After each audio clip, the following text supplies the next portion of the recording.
Damos la bienvenida a este su devocional, acercándonos a nuestro Señor Jesucristo, de sus iglesias Centro de Fe y Esperanza La Calera, Huasca, San Luis y Útica, Cundinamarca. Con ustedes la familia Jerez Gutiérrez. Dame tus ojos, quiero ver, dame tus palabras, quiero hablar, dame tu parecer,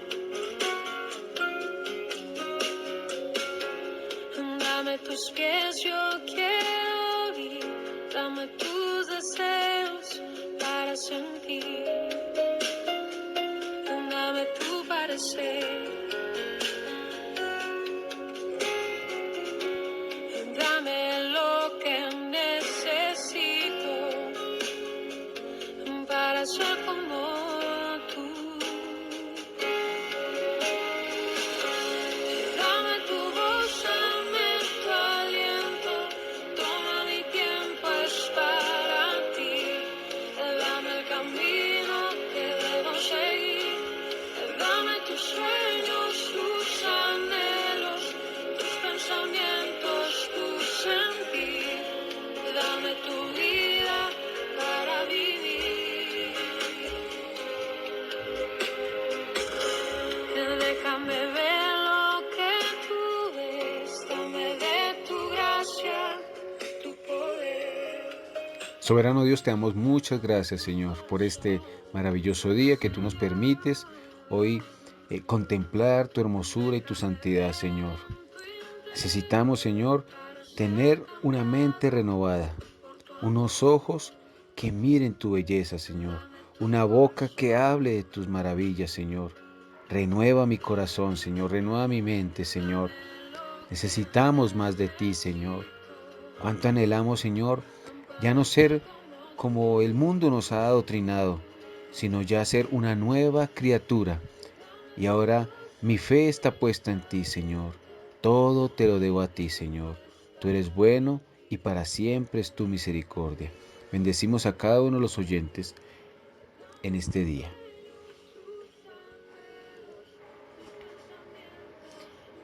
Para el día de hoy tenemos la vida de Pablo como evangelista. Entonces lo titulé Pablo, de perseguidor a evangelizador. Antes de conocer al Señor, Pablo había dedicado todas sus energías a la tarea de perseguir a la iglesia. Pero cuando conoció la gracia de Dios, se produjo en él un cambio radical, que desde ese momento canalizó él todas sus fuerzas para servir a la causa de Cristo. Esta tarea se destacó sobre todos los otros apóstoles, llegando a producir un volumen de trabajo asombroso. Leamos pues 1 Corintios 15:10. Pero por la gracia de Dios soy lo que soy, y su gracia no ha sido en vano para conmigo. Antes he trabajado más que todos ellos, pero no yo, sino la gracia de Dios conmigo. Como Pablo mismo reconoce, la clave de esta obra fue la gracia de Dios que obraba en él. Así que antes de que nadie pudiera acusarle de jactancia o de falta de humildad, se apresuró a dar todo el crédito de su trabajo a Dios. Perdón. La vida y el servicio de Pablo constituyen un reto para nosotros. Debemos dejar que el Señor nos hable por este pasaje y ponernos en sus manos para que la gracia de Dios obre con el mismo poder que obró en Pablo en cada uno de nosotros.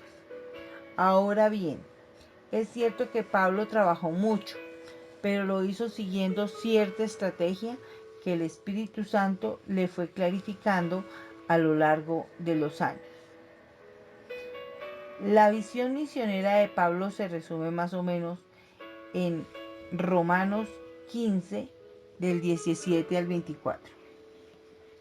Tengo, pues, de qué gloriarme en Cristo Jesús, en lo que a Dios se refiere, porque no osaría hablar sino de lo que Cristo ha hecho por medio de mí para la obediencia de los gentiles, con la palabra y con las obras, con potencia de señales y prodigios, en el poder del Espíritu de Dios, de manera que desde Jerusalén y por los alrededores hasta Ilírico, todo lo he llenado del Evangelio de Cristo. Y de esta manera me esforcé a predicar el Evangelio, no donde Cristo ya hubiese sido nombrado, para no edificar sobre fundamento ajeno, sino como está escrito: aquellos a quienes nunca les fue anunciado acerca de Él, verán, y los que nunca han oído de Él, entenderán. Ok, en este pasaje Pablo habla a los creyentes en Roma de su ministerio, tanto en el pasado como en el presente y en el futuro. Realmente el ministerio de Pablo fue y ha sido muy poderoso, pero una vez más él reconoce la gloria que se le debe dar a Dios, quien estaba obrando por medio de él para llevar a cabo esta labor. Por esta misma razón, consciente de su necesidad, al terminar pedirá humildemente que oren por él. Algunas características de la visión misionera que movía a Pablo las podemos ver en estos versículos que acabamos de leer. Y ahí podemos ver como primera parte su objetivo, que era que los gentiles lleguen a conocer y a obedecer a Dios. Pablo se dirigió al mundo gentil. Su llamado y su don como apóstol le llevó a desarrollar una amplia tarea pionera desde Jerusalén hasta Ilírico.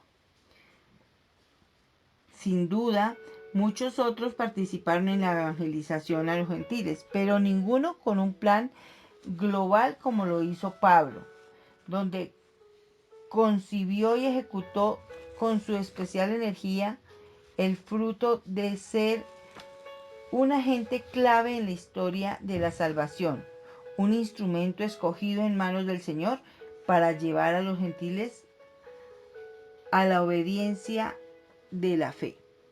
Esto no quiere decir que no le predicara también a los judíos. De hecho, él mismo dice que como norma llevó al judío primeramente y también al griego. Así lo dice en Romanos 1:16. Esta orden era debido a que si bien todos ellos solo podían encontrar la justificación por la fe en Cristo, sin embargo los judíos tenían prioridad en función de los pactos que había Dios hecho con sus padres. Por tanto, cuando Pablo llegaba a una ciudad, el primer lugar donde se dirigía era la sinagoga judía. Recordemos que él tenía condición de rabino procedente de Jerusalén. Siempre encontraba allí puertas abiertas. Pero no solo le predicaba a los judíos, también a un grupo de gentiles temerosos de Dios, que también asistía a las reuniones en la sinagoga. Estos gentiles eran temerosos de Dios porque estaban familiarizados con las escrituras del Antiguo Testamento, pero no podían compartir los privilegios del pueblo de Dios, a no ser que se hicieran prosélitos del judaísmo. Pero el evangelio que Pablo predicaba les aseguraba que la gracia salvadora de Dios en igualdad de condiciones con los creyentes judíos y que podían ser miembros de la iglesia. Muchos abrazaban el evangelio, lo que inmediatamente causaba el rechazo de los judíos y por tanto la ruptura de la sinagoga con Pablo. Esta situación se repitió constantemente y por eso hubo muchos conflictos y pues por ese motivo fue varias veces a la cárcel. Lo segundo que podemos ver en este pasaje es su propósito, que era predicar el Evangelio donde Cristo no sea conocido. Pablo afirma que se esforzó en predicar el Evangelio donde Cristo no hubiese sido nombrado, para no edificar sobre fundamento ajeno. Él sentía una urgencia de avanzar hacia donde no había llegado las buenas nuevas del Evangelio, que es lo que Él nos invita a hacer en este momento con su ejemplo. Lo tercero era evangelizar ciudades populares o influyentes. Sabíamos que no quería edificar sobre fundamentos que ya habían puesto otros, pero quería llegar de cierta manera con una estrategia misionera y dejar todo el cuidado pastoral de las iglesias que él iba a crear, formando a otros, especialmente a los ancianos locales. Explicó la manera de dividir las tareas por medio de dos metáforas que fueron una la agricultura y otra la arquitectura. Así lo vemos en 1 Corintios 3, del 6 al 10, donde dice: yo planté, Apolo regó, pero el crecimiento lo ha dado Dios. Conforme a la gracia que Dios me ha dado, yo como perito arquitecto puse el fundamento y otro edifica encima, pero cada uno mire cómo sobreedifica. Así pues, el apóstol Pablo desde Jerusalén fue a todos los alrededores hasta Ilírico, llenándolo todo del Evangelio de Cristo. Su estrategia consistía en evangelizar,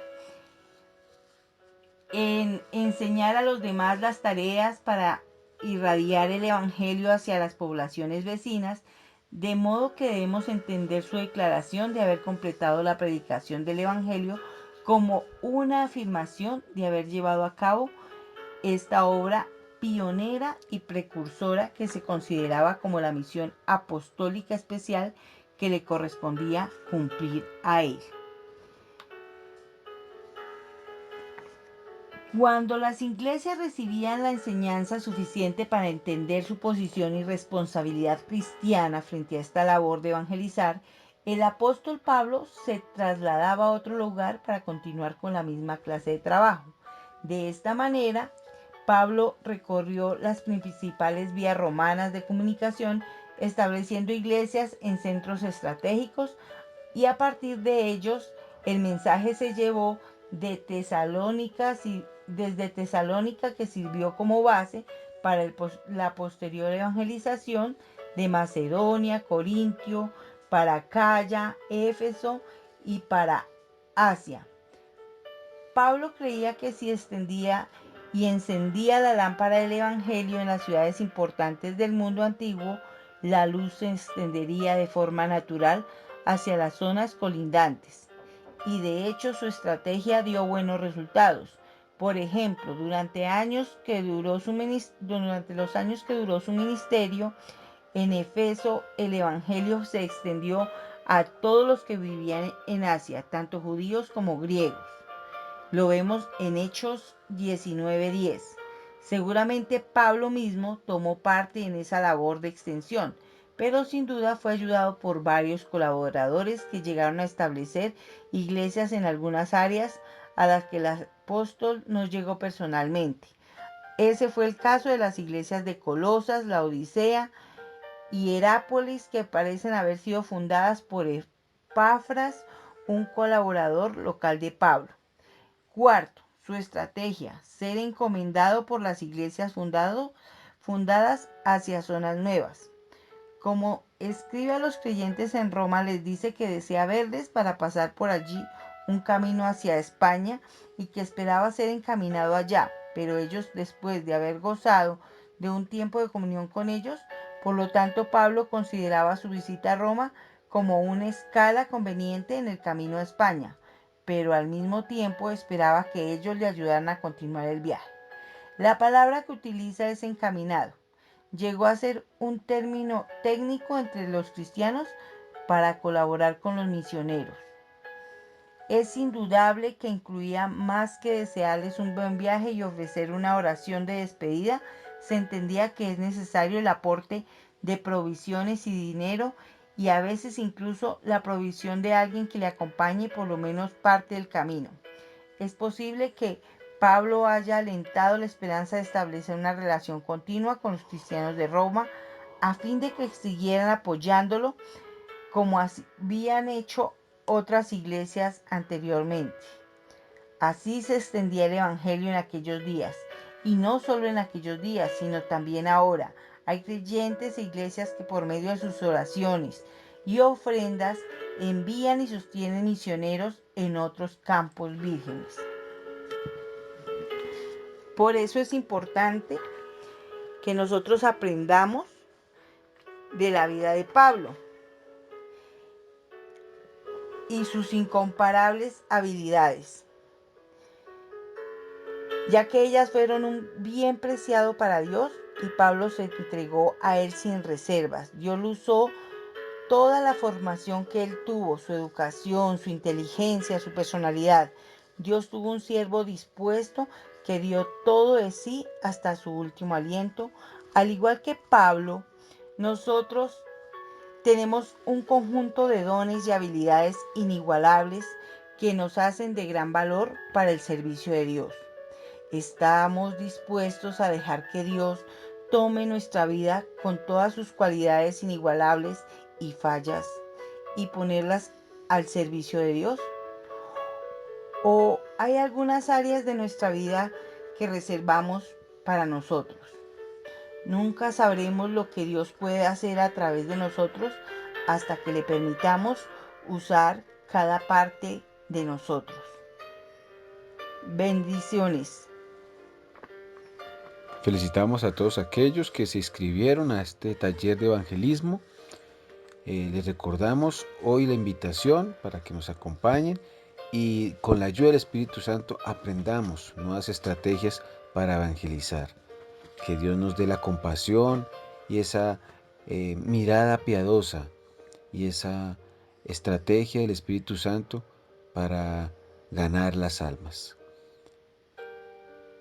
Mañana domingo, invitados para la oración, 6:30 de la mañana, y sus cultos habituales, 8 y 10 de la mañana, y en San Luis y en Huasca, 4 de la tarde. Dios les continúe bendiciendo. Amén.